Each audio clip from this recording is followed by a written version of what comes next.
बीते दिनों संसद भवन के अंदर हुई घटना को लेकर के गृह मंत्री अमित शाह ने बड़ी कार्रवाई की है। अमित शाह ने पीस एमपी को बाहर का रास्ता दिखा दिया है। इस पर बयान देते हुए बिहार सरकार के मंत्री अशोक चौधरी ने बड़ी बात कही है। इस पूरे मामले को लेकर के क्या कुछ कह रहे हैं अशोक चौधरी, आइए सुनाते हैं।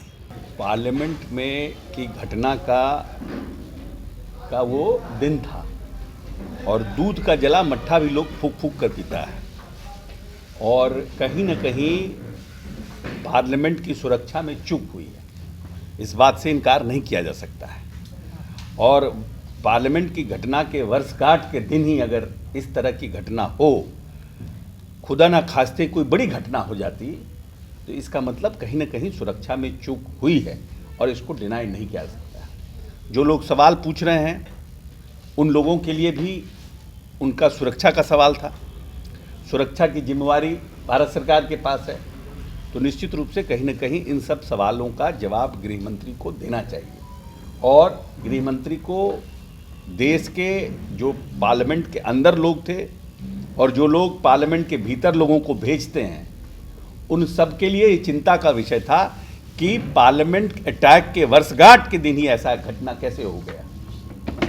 तो मैं समझता हूं कि पार्लियामेंट के जो एमपी को निकाला गया, उससे ज़्यादा ज़रूरी ये था कि सभी लोग साथ बैठ कर के सभी ऑल पार्टी की मीटिंग्स में इन सब घटनाओं पर भविष्य में किस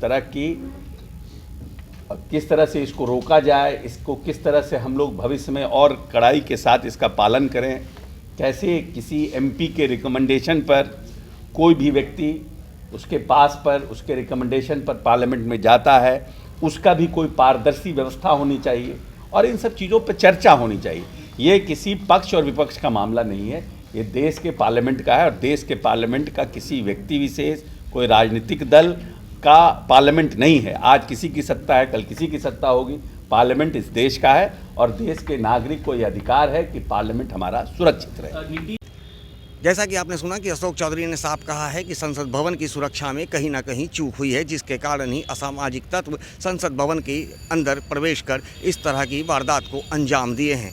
लेकिन गृह मंत्री के द्वारा जो कार्रवाई की गई है वो कहीं से सही नहीं है। हालांकि सत्ता व विपक्ष के सभी नेताओं के साथ बैठकर इस पूरे मामले को गंभीरता से लेनी चाहिए और समीक्षा करने के बाद एक नया रास्ता निकालना चाहिए, क्योंकि आगे इस तरह की घटना ना हो सके।